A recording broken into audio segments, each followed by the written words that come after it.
we will face an unprecedented situation in which both our rightful share of funds and our political voice to demand them diminish simultaneously. It is in the recognition of the gravity of this issue that we, that is, Kerala, Tamil Nadu, Andhra Pradesh, Telangana, Karnataka, Odisha, West Bengal and Punjab, are now uniting in protest. We are gathered here at the invitation of the Honorable Chief Minister of Tamil Nadu, Thiru M.K. Stalin, to mark the beginning of our coordinated resistance by forming a joint action committee. The Union government's actions, from fiscal policies to language policies to cultural policies to now even the fixation of representation, are destabilizing India's federal system and democratic framework. This cannot be allowed to pass. India's constitution identifies India as a union of states, which underlines our federal character. It strikes a balance between the union and the states. The current effort at delimitation disrupts this equilibrium, disproportionately empowering states that fail to implement national policies like population control. States that prioritize education, healthcare, and gender equity will be penalized for their progressive choices. This creates a perverse incentive, as states will be discouraged from investing in human development for fear of losing political representation. The union government should examine whether this will guide the nation forward or drive us backwards. India's federal structure was designed to protect smaller communities and regional identities. Dr. B.R. Ambedkar, the chairman of the drafting committee of India's Constituent Assembly, warned against the tyranny of the majority, advocating for states' rights to balance central authority. Back in 1988, the Sarkaria Commission reinforced this, stating that federalism is not a mere administrative arrangement, but a fundamental feature of the Constitution. Delimitation that ignores this principle risks reviving colonial-era centralization, while diverse voices were subsumed under majoritarian agendas. The end result was that the Indian people united against our colonizers and drove them out of the country. Those at the helm of affairs today should take due note of our history and what it teaches us.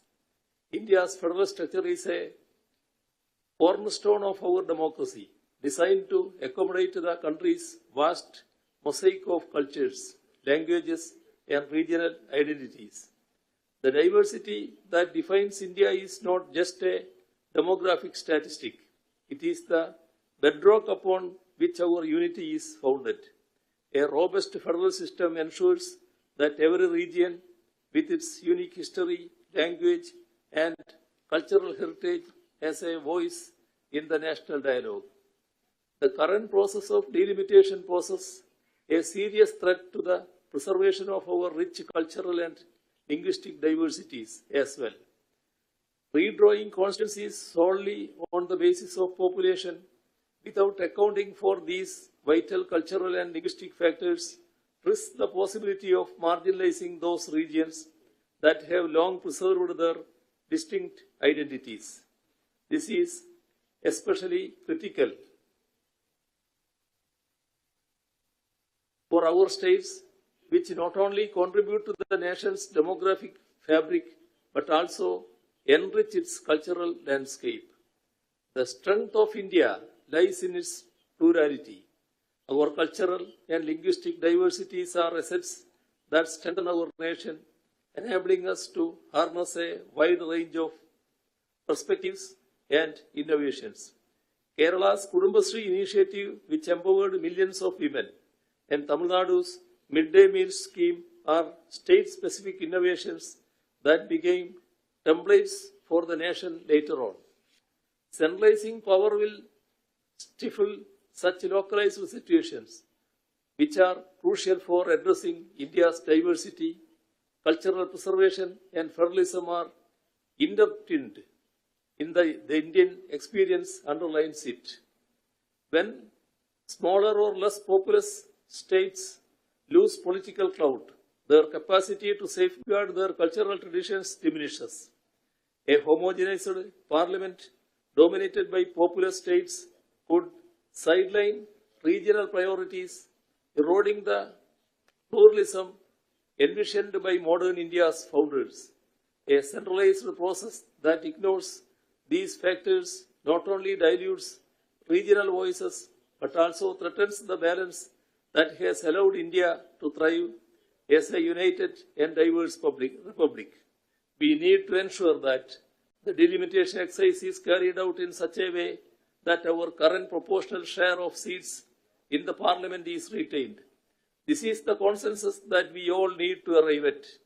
I am sure that we will be able to do that and that this meeting will serve as a strong foundation for the formation and functioning of the Joint Action Committee, which will take the steps forward in making our consensus upheld at the national level. Let me conclude by stating that federalism is not a gift from the Union, but a right of the states. Our collective resistance is not just about seats. It is a fight to preserve India's soul as a diverse and inclusive democracy. Thank you.